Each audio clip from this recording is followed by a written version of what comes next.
안녕하세요. 오늘도 사연살롱을 찾아주셔서 감사합니다. 저는 결혼 1년차 새댁입니다. 결혼 몇 년차까지를 새댁이라고 하는지 모르겠지만 일단 올해 말까지는 새댁 소리를 듣게 될 것 같아요. 요즘 결혼하는 청년이 그렇게 잘 없고 또 젊은 사람들이 결혼을 그렇게 싫어한다고 하는데 저는 그렇지는 않았어요. 막상 해보니 하늘을 둥둥 날아다니는 느낌까지는 아니어도 그래도 편안하고 안정감 있는 삶이 사라지더라고요. 아마 저도 남편도 둘 다 안정적인 삶을 살고 있다가 결혼했기 때문인 것 같기도 합니다. 생각해보면 저는 결혼 전 혼자 살 때도 크게 불편함 없이 살았는데 결혼하고 마음이 더 여유로워진 걸 보면 남편은 잘 만났다 싶어요.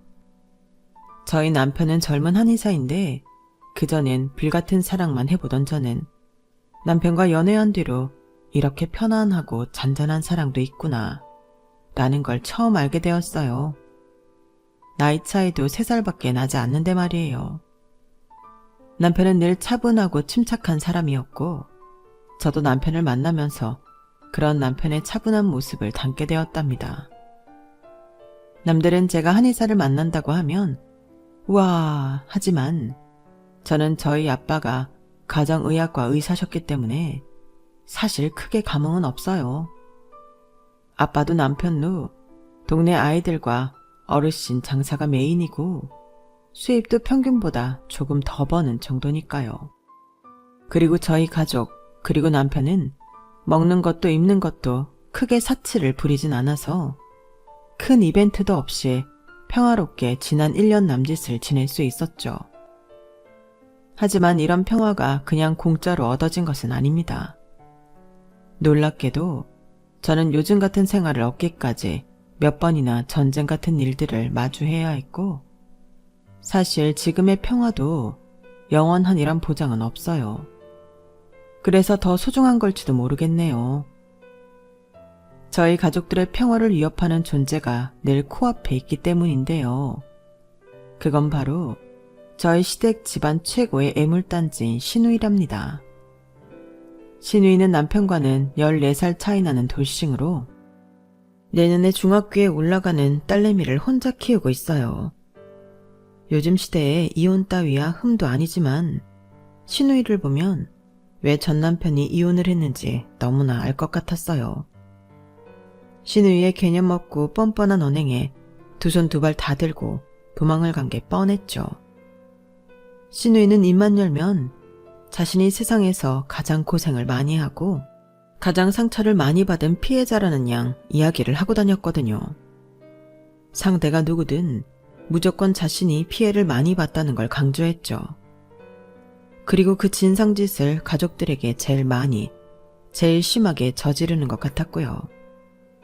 게다가 시간과 장소, 같이 있는 외부인은 전혀 상관하지 않고 그야말로 본인이 내킬 때마다 가정사를 들먹이며 가족들 흉을 봤어요. 교양도 개념도 없는 시누이의 가장 큰 희생자는 바로 시어머니였죠. 내가 15살 그 어린 나이부터 쟤를 업어 키우느라 키도 못 크고 허리도 삐뚤어진 거야. 한창 공부할 나이에 공부도 못하고 애만 봤다니까? 그래 알았어 누나. 고마운데 상 차리는 거 안 도와줄 거면 좀 비킬래? 전 남편 그 개자식이 결혼하기 전에는 아주 하늘의 별이라도 떠다 줄 것처럼 굴더니 말이야. 결혼하자마자 어쩜 그렇게 돌변했는지 몰라. 남자란 것들은 하여간 믿을 수 없는 종족들이야. 딸, 너도 남자들이 하는 말 다 고지고대로 믿지 말어. 다 너 어떻게 해보려고 하는 거니까. 애한테 벌써부터 좋은 거 가르친다. 어이구, 창신이 말 못 들었어? 좀 나와. 거들 거 아니면. 엄마가 나한테 큰 소리 치면 안 되지. 이게 다 엄마 때문인데. 어? 엄마가 다른 남자랑 바람나서 이런 콩가루 집안에서 나를 자라게 해놓고 말이야. 내가 원래 우리 아빠 있을 때는 공부도 잘하고 얼굴도. 엄마 들어와. 우리는 방에서 먹자. 빨리 들어와. 그래. 얼굴 보고 인사했으면 넌 이제 소민이랑 들어가라. 소민이 엄마랑 얼른 들어가 있어. 처음 시댁에 인사드리러 갔을 때도 손님인 제가 민망할 정도로 자기 인생 하소연을 그렇게 하더라고요. 오죽하면 조카가 눈치를 다 보고 제 엄마를 방으로 끌고 갔을 정도였죠. 사실 저희가 결혼을 약속하기 전부터 남편에게 시누이에 대한 이야기는 이미 여러 번 듣기는 했지만 실제로 보니 상상했던 것보다 더 비상식적인 인간 같았어요.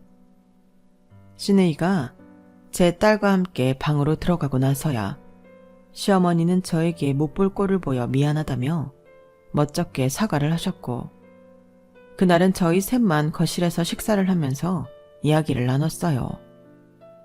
시어머니는 저희 결혼에 대해 아무런 조건이 없으니 능력 되는 대로 지원해 주겠으니 명절에 시댁에 찾아올 필요도 없고 평소에도 굳이 자주 연락할 거 없다며 먼저 선을 딱 그으셨죠. 제가 다 어안이 벙벙할 정도로요.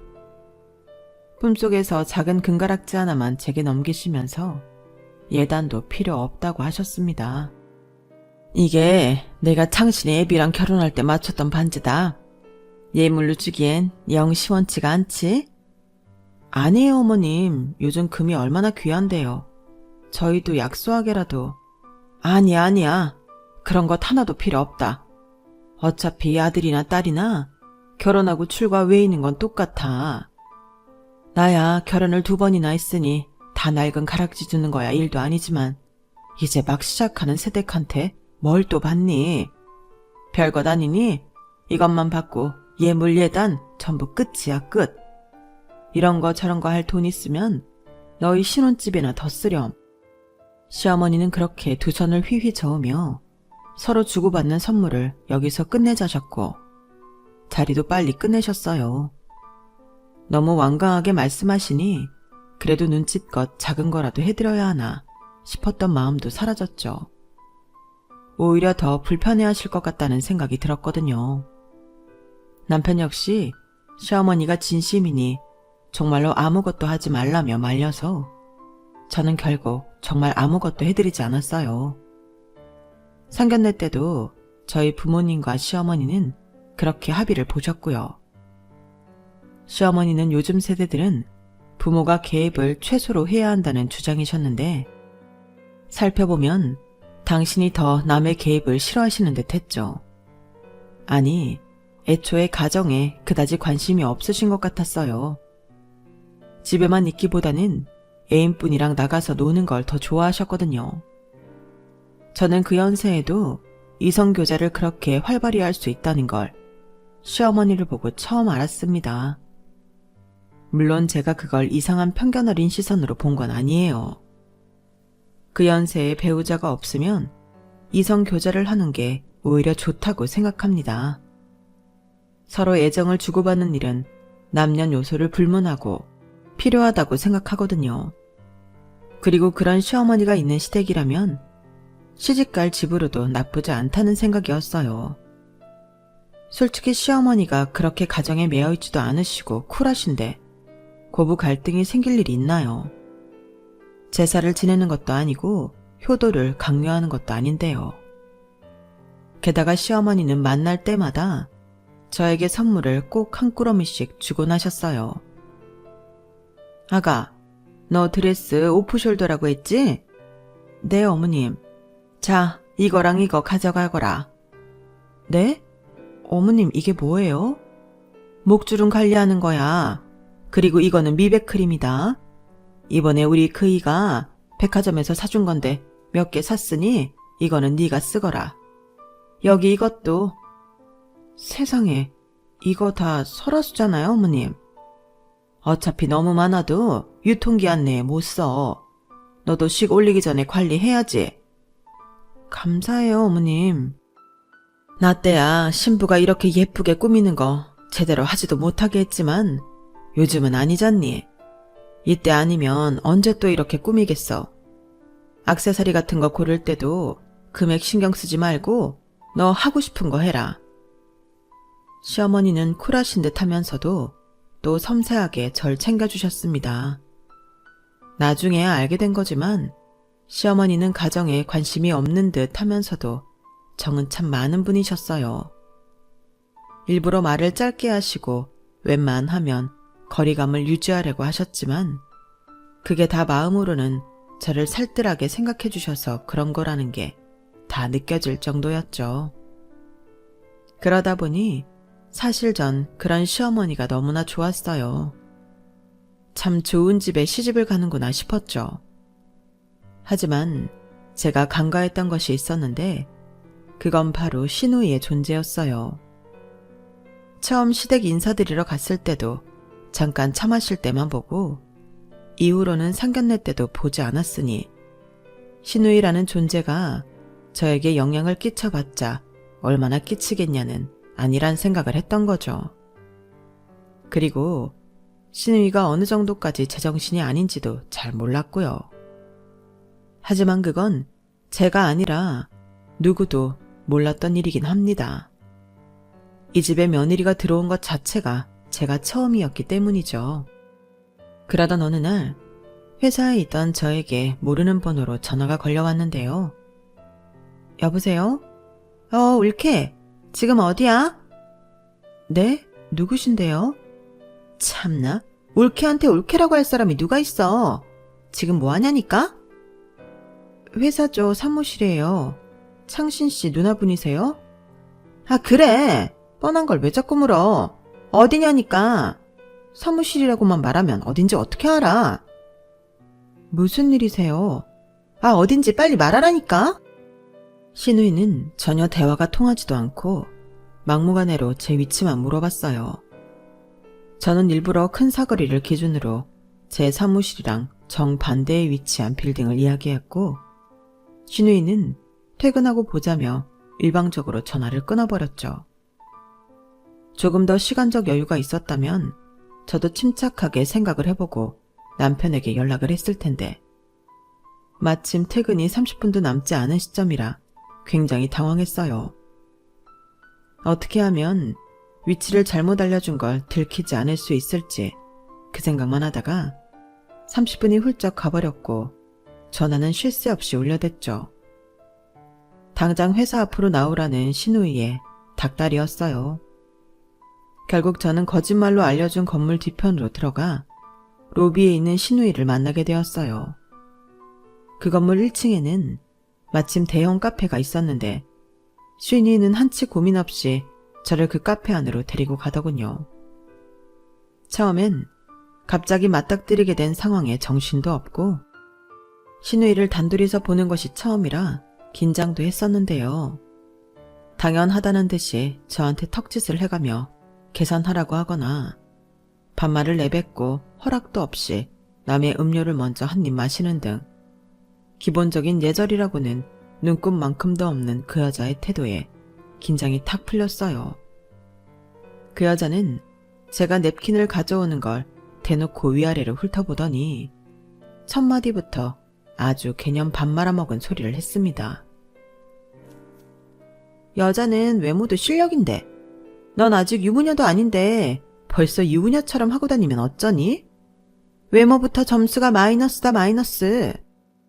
그 말을 하는 본인이야말로 싸구려 꽃무늬 셔츠와 진분홍 바지 사이로 뱃살이 비집고 나오고 있는데 말이에요. 그 말을 시작으로 시누이는 촌스러운 시뻘건 루즈를 바른 채로 한참이나 제 외모를 평가해대기 시작했어요. 머릿결이 푸석하니 피부가 거무튀튀하니 눈이 짝짝이니 그냥 눈에 보이는 대로 트집을 잡는데 솔직히 본인이 훨씬 살찌고 관리가 안 돼 있으면서 그런 소리를 하는 꼴이 우습기만 했어요. 솔직히 우리 창신이가 어디 내놓으라 하는 귀한 집 딸한테도 전혀 꿀릴 것이 없는 1등 신랑감인데 말이야. 내가 개 키우고 공부시키느라 얼마나 등골 빠졌는지 몰라. 너 그거 알아야 돼. 아, 예. 근데 넌 이렇게 기본적인 치장 하나도 없이 길바닥에 다니고 말이야. 동네 부끄러운 줄 알아야지. 아, 됐다. 그래. 너 여기서 뭐하니? 네? 무슨 일 하냐고. 아, 그냥 직장인인데요. 일반 사무직이라서. 아, 답답해.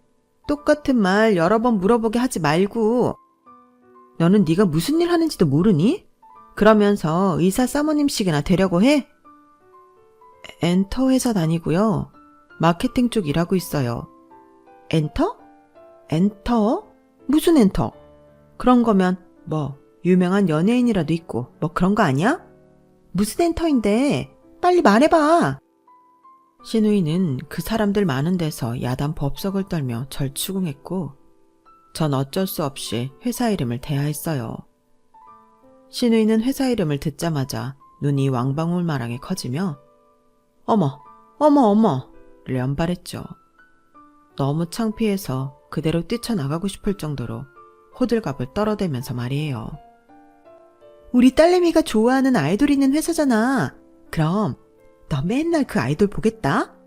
근데 그 엔터 회사는 이 건물이 아니지 않아? 아니요, 그렇진 않아요. 일반 직원이 소속 연예인을 볼 기회는 거의 없거든요. 그래서 건물도 다른 거예요. 전 여기서 일하면서 한 번도 연예인 본 적 없어요. 그치만 노력하면 볼 수는 있잖아. 직원인데. 일반인이랑 어디 갔니? 그러지 말고 우리 애가 좋아한다는 멤버 사인이라도 좀 받아와라. 아니다. 우리 애를 데리고 여기로 다시 올 테니까 사진 한 번만 찍게 해줘. 안 돼요. 회사 안에서도 그런 일 했다가 걸리면 저 엄청 혼나거나 쫓겨나요. 절대 안 돼요. 그럼 안 걸리게 하면 되잖아. 아니면 콘서트 티켓이라도 좀 몇 장 얻어다 주던가. 그건 횡령이잖아요. 전 그냥 직원일 뿐이라니까요. 그럼 굿즈라도 가지고 와. 너는 의사 사모님 소리 듣겠다는 애가 입만 열면 안 돼요 소리만. 지금 네 주제 파악이 안 돼? 하라면 할 것이지 왜 이렇게 삐대니 삐대기. 비상식적인 요구를 하시는데 제가 어떻게 된다고 말씀드릴 수가 있겠어요. 안 되는 걸 안 된다고 말씀드리는 것 뿐이에요. 애초에 그런 부탁을 하시는 것 자체가 실례라는 생각은 안 하세요? 뭐라고? 야, 부탁은 너랑 내가 동등한 관계여야 하는 거고 이게 진짜 좋은 말로 대해주니까 아주 네가 나랑 동급인 줄 아는구나. 창신이 걔 내가 키운 거야. 엄마가 키운 게 아니라. 내가 네 시어머니나 다름없다고. 시어머니가 말씀하셔도 안 되는 걸 어떡해요. 같은 말만 반복하시는 거면 그냥 일어날게요. 죄송하지만 제가 가족 부탁으로 범죄를 저지를 수는 없습니다. 그리고 정말로 망설임 없이 그 자리에서 일어나 버렸어요. 상대가 누구든 제가 선 넘는 부탁을 들어줄 이유가 없으니까요. 그리고 본인 스스로 말했듯이 그건 부탁도 아니고 일방적으로 때를 쓰는 건데 계속 상대해줄 이유도 없었고요. 저는 자기 뜻대로 움직여주지 않으니 길길이 화를 내는 신우이를 내버려두고 카페 안에서 나와버렸어요. 그리고 당장이라도 쫓아올 기세인 신우이한테 잡힐까봐 재빨리 아무 버스나 타버렸죠. 버스는 저희 집이 아닌 반대 방향으로 갔고 덕분에 저는 한참이나 빙 돌아서 집에 도착하게 됐어요. 아무것도 몰랐던 남편이 퇴근을 잘 했는지 평소처럼 안부 연락을 해오길래 저는 그날 있었던 일을 전부 말해주었죠. 남편은 어쩔 줄 몰라 하며 정말 미안하다고 사과를 했고 나중에 밤늦게 한 번 더 연락을 해서 앞으로 이런 일은 일어나지 않을 거라고 거듭 사과했어요. 아마 그 사이 신우이한테 한 소리를 한 것 같은데 남편이 그렇게까지 사과를 하니 저는 어떻게든 해결이 됐으면 괜찮다고 하고 넘어가 주었어요. 그렇게 모든 갈등이 끝난 줄만 알았는데 나중에 알고 보니 완전히 해소된 게 아니었어요. 그 일로 남편과 신우이는 엄청나게 싸웠다고 하더라고요. 신우이는 당장 저와 헤어지라고 남편에게 난리를 쳤다고 해요. 남편이 저에게는 하나도 티를 내지 않아서 저는 까맣게 몰랐는데 나중에 시어머니와 함께 한복을 맞추러 가기 위해 시댁에 잠깐 들렀을 때 전부 듣게 되었죠. 그날도 집에 있던 신우이는 절 보자마자 자기가 애지중지 키운 동생 잡아먹을 년이라며 막말을 해댔는데 시어머니가 펄쩍 뛰며 말릴 정도였어요. 이게 진짜 미쳤나? 네 결혼이냐? 왜 자꾸 네가 난리야? 얼른 들어가지 못해? 내가 창신이를 어떻게 한의사 되기까지 키웠는데 저딴 년이 홀라당 가져가라고 그렇게 키운 줄 알아? 시애미는 난데 왜 네가 시집살이를 못 시켜서 난리냐고. 아주 옛날 우리 시엄마보다 네가 더 악독해 이거사. 아직 식도 안 올렸는데 며느리 쫓아내려고 작정했어? 너 얘네 결혼하고 나서도, 아니 결혼한 이후에도 계속 그렇게 꼬장 피울 생각 말어. 엄마가 시집살이를 했으면 얼마나 했다고 그래. 밖에 나가서 이 남자 저 남자 만나느라 바빴지. 창신이 키운 건 나야. 당연히 키움값 돌려받아야 하는 것도 나니까 하는 말 아니야.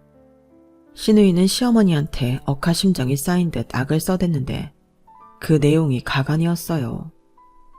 시어머니가 가정에 소홀했던 건 사실인 것 같았으나 그게 자신이 공부를 못하고 머리가 나빠진 이유이며 결혼도 잘못해서 전 남편과 이혼을 한 것까지 시어머니의 잘못이라는 신우이의 주장은 누가 들어도 너무 비약된 주장이었죠.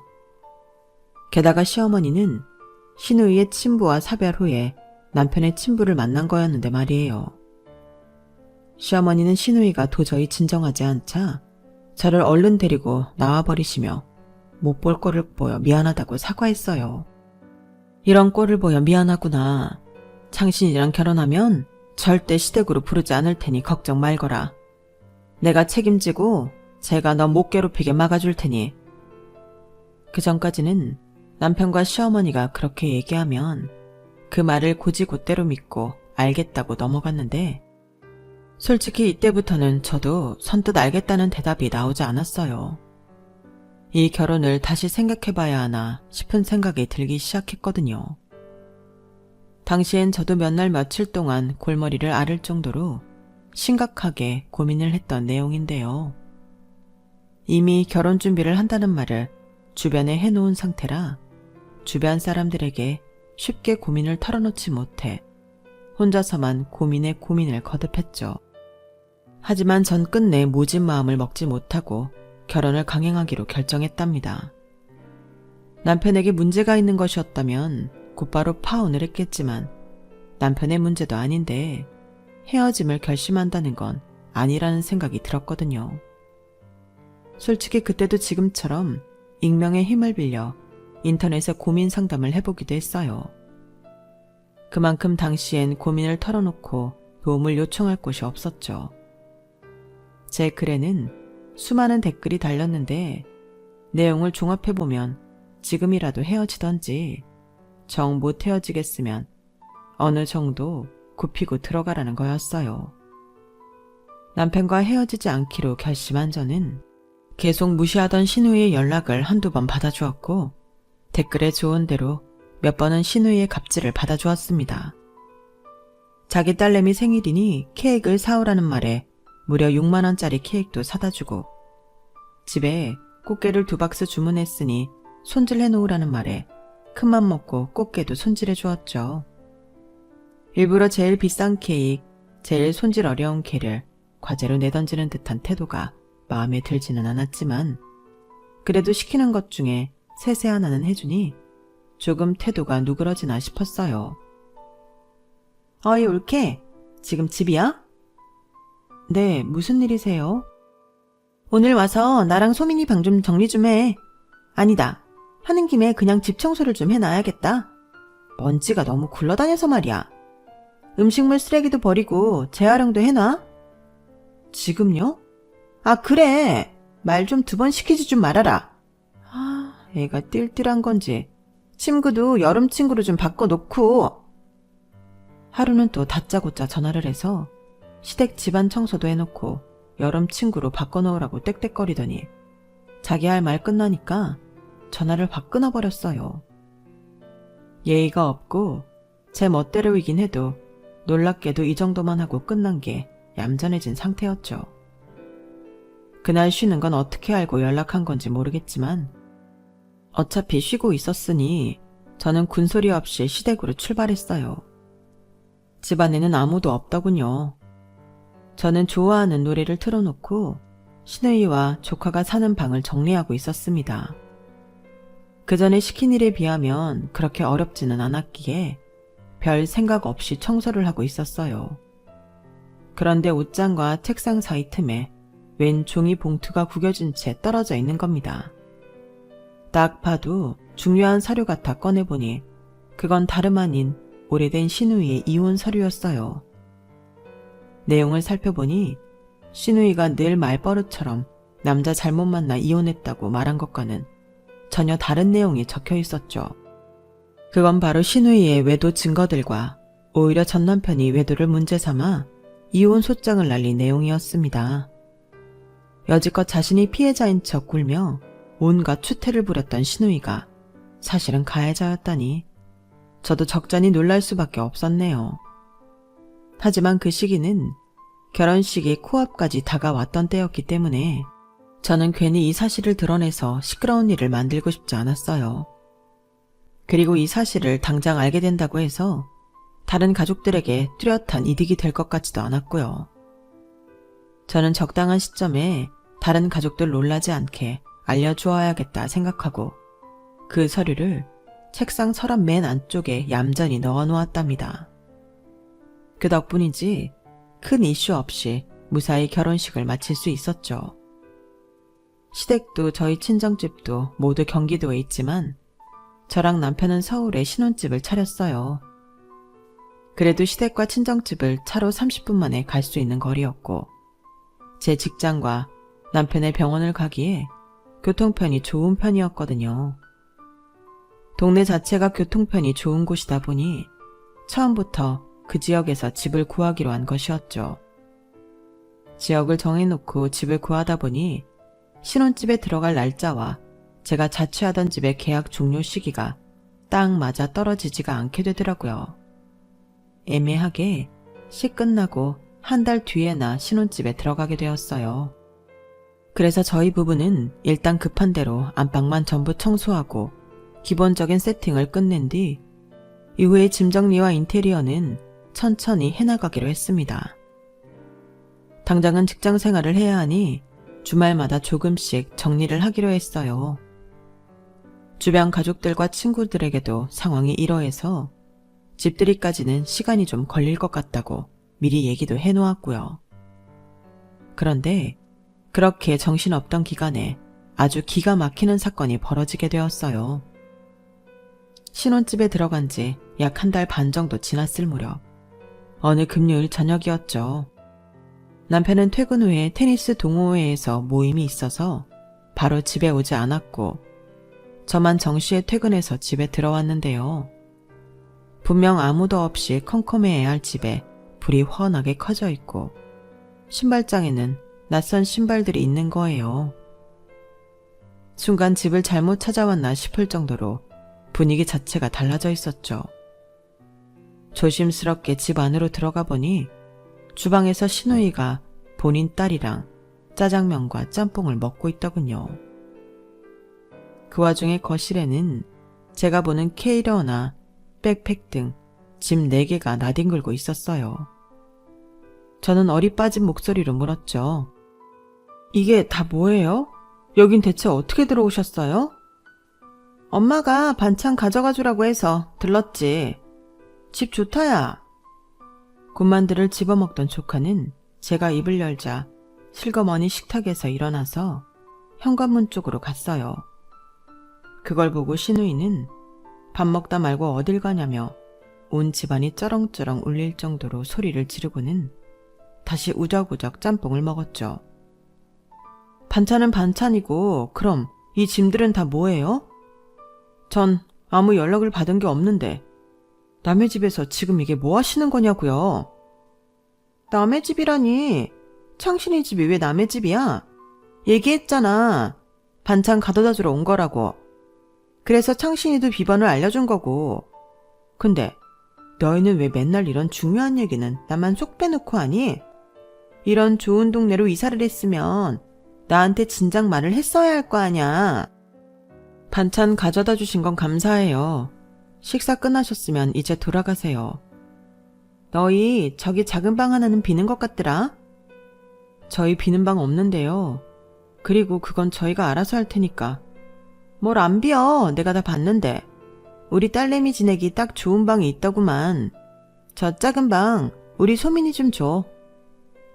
너무 당당하고 뻔뻔하게 말을 하니 전 순간 기가 차서 할 말이 없어졌어요. 목구멍이 턱 막히더군요. 제가 말이 없으니 신우이는 더 당당하게 개소리를 줄줄 늘어놓았죠. 여기가 학군이 좋잖아.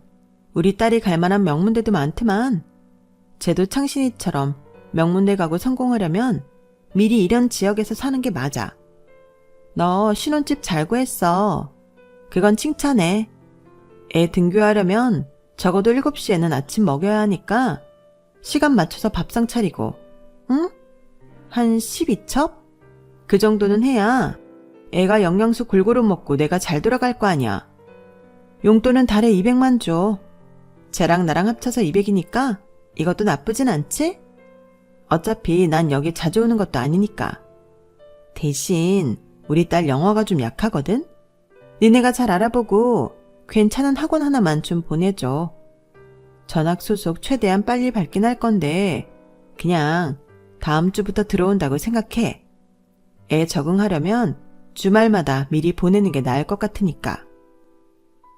그때 깨달은 건 제가 결혼 전에 몇 번 져준 게 신우이를 잠재운 게 아니라 오히려 더 기고만장하게 만들어버렸다는 거였어요. 제 실수였고 지금이라도 바로 잡아야겠다는 생각이 들었죠.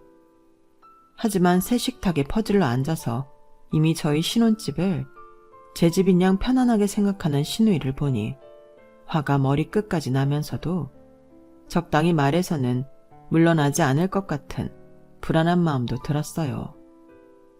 그래서 저도 모르게 말이 세게 나가게 되었죠. 지금 그게 다 무슨 소리예요? 저희가 왜 소민이를 키워요? 그리고 그런 부탁을 하실 거면 200은 아가씨가 저희한테 주셔야죠. 얘 봐라. 야, 그럼 내가 딸내미 여태 키우고 네 남편도 키우고 그리고 너한테 용돈까지 줘야 한다는 거야? 당연히 너희도 너희 몫을 분담해야 할 거 아냐. 그게 왜 우리 몫이냐고요. 저희도 집 정리하고 생활 안정화되면 아예 계획 세울 거예요.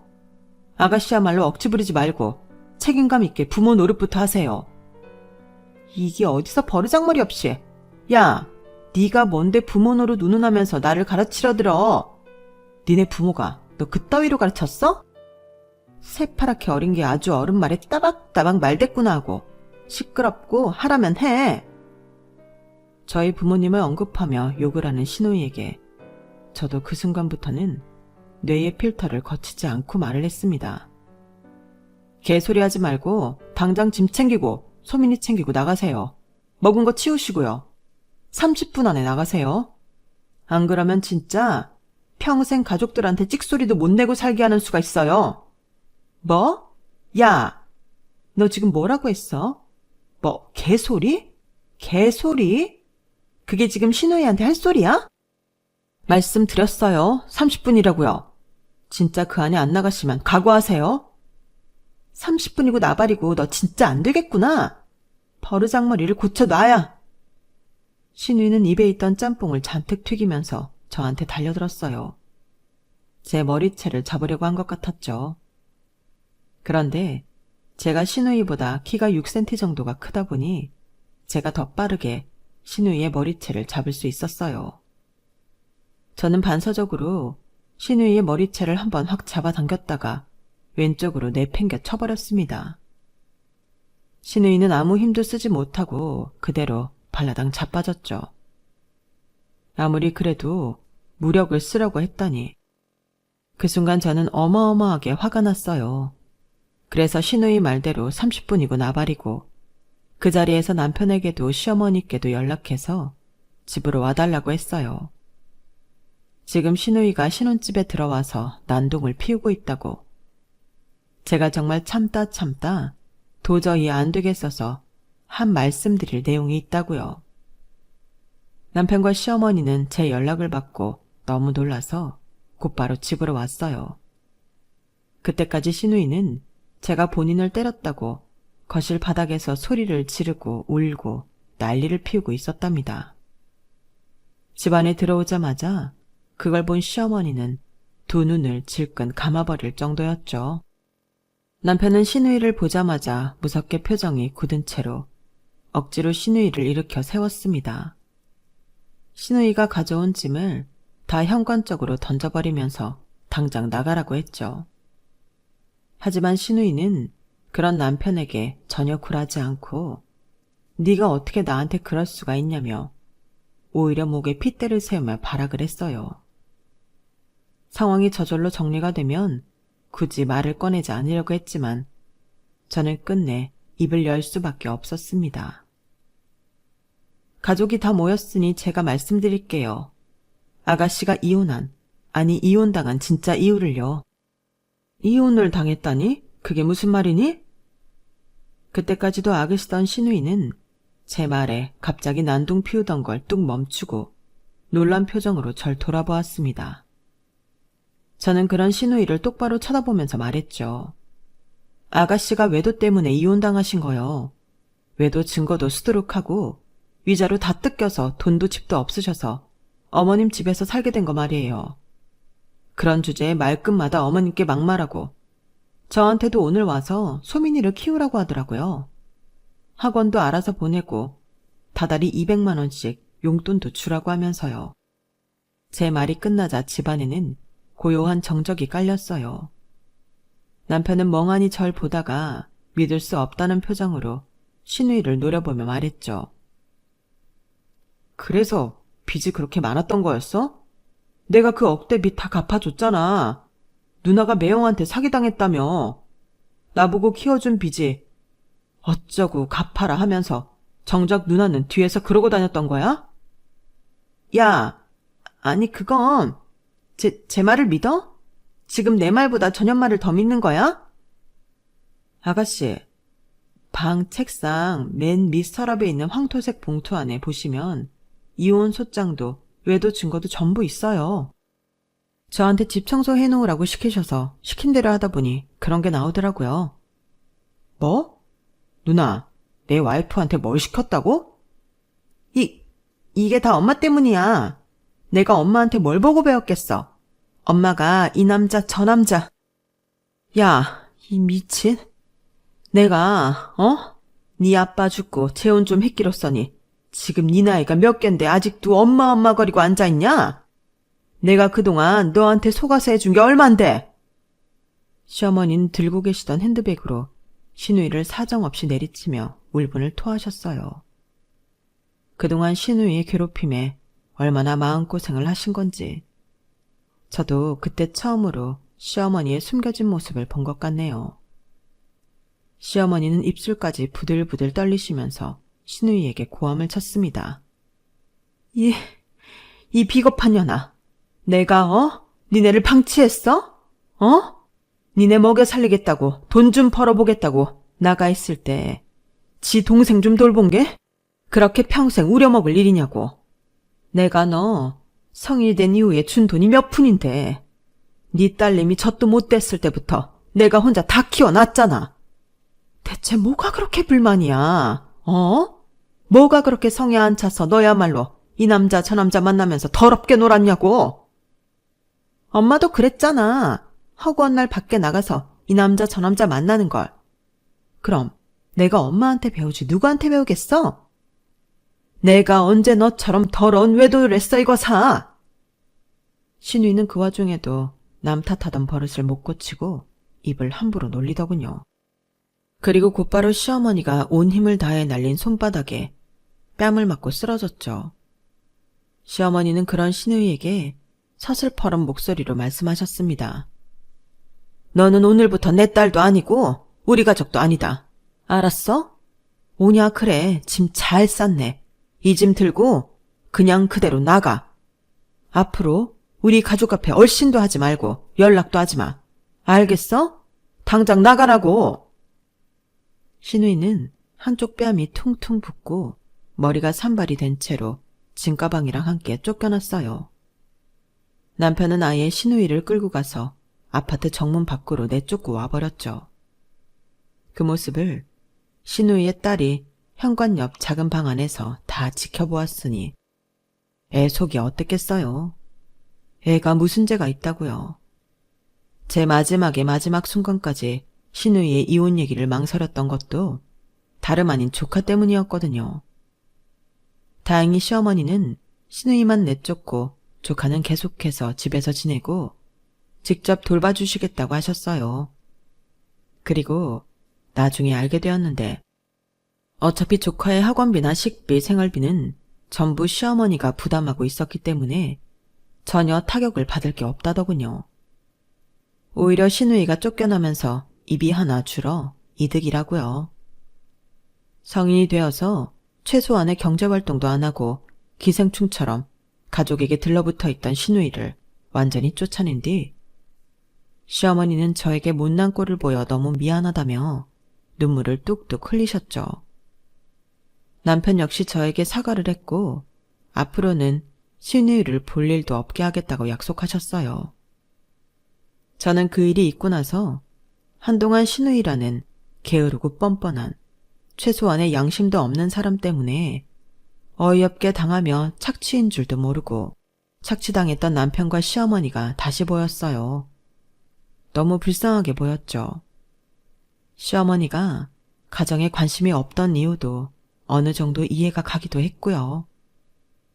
평생 희생을 해도 딸에게 인정은커녕 비난만 듣는데 나 같아도 마음의 위안을 밖에서 찾았을 겁니다. 그날 이후로 신우이에 대한 소식은 거의 듣지 못했어요. 몇 번 시댁으로 몰래 들어오려다가 시어머니에게 구두주걱으로 흠씬 맞고 다시 쫓겨났다고 한 건 있었네 하며 시어머니가 들러주셨죠. 시어머니가 현관 비밀번호도 바꿔버리고 조카에게 핸드폰까지 새로 사주시면서 신우의 연락을 받지 말라고 하니 이제는 잘 찾아오지 않는다고 하더군요. 자기 애한테도 좋은 엄마가 아니었던 건지 조카는 오히려 이제서야 얼굴이 편안해졌고 실제로 전보다 잠도 잘 자고 잘 먹는다고 합니다. 남편과 저는 방해꾼이 사라지니 더없이 좋은 신혼생활을 하고 있어요. 이제는 신혼집 정리도 다 끝내고 저희의 취향을 담은 아늑한 우드톤의 집에서 소소한 행복을 나누며 살고 있어요.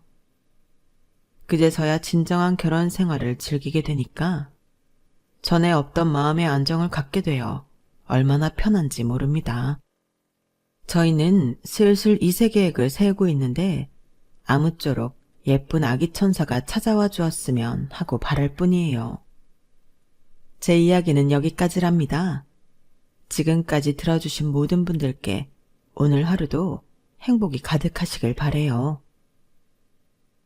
여러분, 사연 댓글에 응원과 현명한 조언 부탁드려요. 좋아요와 구독은 저에게 큰 힘이 됩니다. 오늘도 좋은 일 가득하세요.